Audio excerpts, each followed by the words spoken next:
আমি আপনাকে বিয়ে করব না মিস্টার ভন্ড প্রফেসর।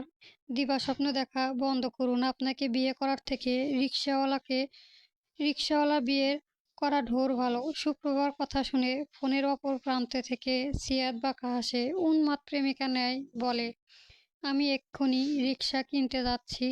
তোমার জন্য না হয় পার্ট টাইম রিকশাওয়ালা হয়ে গেলাম। সুপ্রভা চোখ বন্ধ করে গম্ভীর শ্বাস নেয়। কপট রাগ দেখিয়ে বলে, দেখুন মিস্টার। সুপ্রভার মুখে কথা কেড়ে নিয়ে সিয়াদ তার কথার ডবল মিনিট বের করে। আমি তোমার চোখ অসভ্য বেহায়া নির্লজ্জ হতে পারি লাল চমচম, কিন্তু ক্যারেক্টার লসে নয় যে বিয়ের আগে সব দেখব। সুপ্রভা কি দেখবে ঠহর করতে পারে না।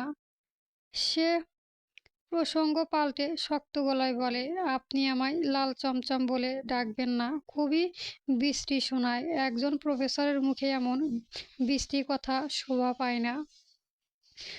সিয়াত আবেগজড়িত গলায় বলে, তুমি দেখতে ঠিক লাল চমচমের মতো মিষ্টি।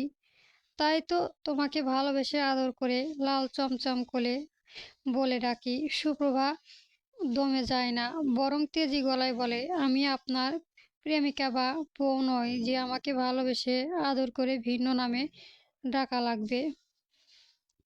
সিয়াত মুচকি হেসে বলে ওঠে, ওকে ফাইনাল, এখন আমাকে লাল চমচম বলে ডাকবো না। একটা পরপুরুষের মুখে সত্যি লাল চমচম নামটা তোমার জন্য অস্বস্তি, কিন্তু বিয়ের পর তোমার শাসন বারণ কিছুই আমাকে আটকাতে পারবে না। আমার বউকে ভালোবেসে আদুরে আদুরে নাম ডাকবো, তখন তোমার কিছুই করার থাকবে না। সুপ্রভা বিবর্ণ ঠোঁটে হাসে, মনে মনে বলে, আপনি অবুঝ নন, সবটা বোঝেন।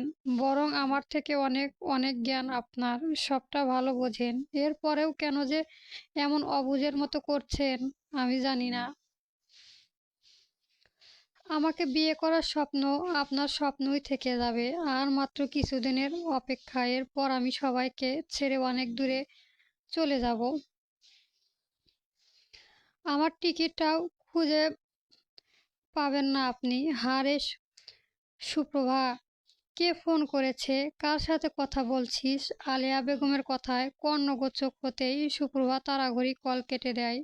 আমতা আমতা করে বলে, ওই অফিস থেকে কল করছিল। তাদের খেয়ে দেয়ে কাজ নেই, অযথা মানুষকে কল করে বিরক্ত করে। আলিয়া বেগম ভক্তি সুপ্রভার কথা বিশ্বাস করতে পারলেন না। তিনি সুপ্রভার দিকে জহুরি দৃষ্টি নিক্ষেপ করলেন। সুপ্রভা দারুণ অস্বস্তি মধ্যে পড়ে গেলেন। সে তাড়াহুড়ি করে নোরার দিকে এগিয়ে যায়। নোরা এখনো সৌরভকে কথা শোনাচ্ছে, আর সৌরভ পরাস্ত সৈকতের মতো মাথা নিচু করে দাঁড়িয়ে রয়েছে। ভাইকে এমন পরাজয় দেখে চমকায় সুপ্রভা। সৌরভ এই বাড়িতে এসে নিজেকে যতটা শান্ত ভদ্র দেখায়, সে ততটাও স্বাচ্ছন্দ্য নয়। গ্রামের ছোট বড় জোয়ান বুড়ো সকলে তাকে ভয় পায়। তার চোখের দিকে তাকিয়ে কথা বলার সাহস কারণেই। সুপ্রভা লক্ষ্য করেছে গ্রামে দাপিয়ে বেড়ানো তার বাঘ ভাইয়া এই বাড়িতে আসলে কেমন যেন নির্ভীক হয়ে বেড়া যায়। বিশেষ করে নোরার সামনে। নোরা গলার স্বরটা ক্রমেই চড়া হয়ে উঠেছে। প্রতিটা শব্দ যেন সৌরভের আত্মসম্মানের এক একটা আঘাত। সুপ্রভার বুকে ভেতরটা হু হু করে ওঠে। সুপ্রভা গলা উঁচিয়ে বলে, দ্বিতীয়বার তোমার গালে তুলতে বাধ্য করব না নোরা। আমি নিজের অপমান মুখ বুজে সহ্য করি বলে তোমার আমার ভাইকে অপমানও যে মুখে বুঝে সহ্য করব, এটা তোমার ভুল ধারণা।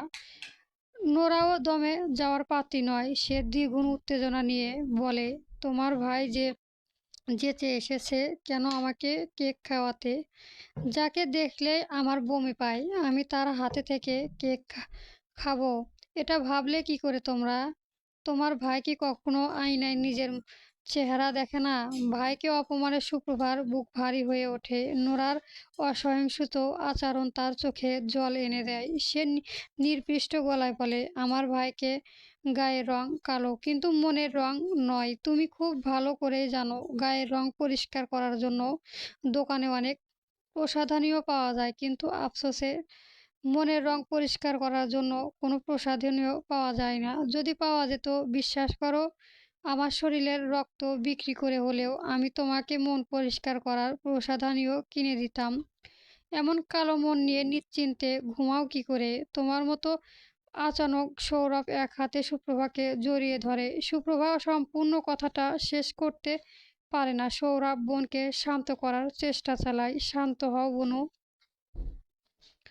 আমার চোখের সামনে দাঁড়িয়ে তোমাকে যা নয় তাই বলে অপমান করছে, আর তুমি বলেছ আমাকে শান্ত হতে।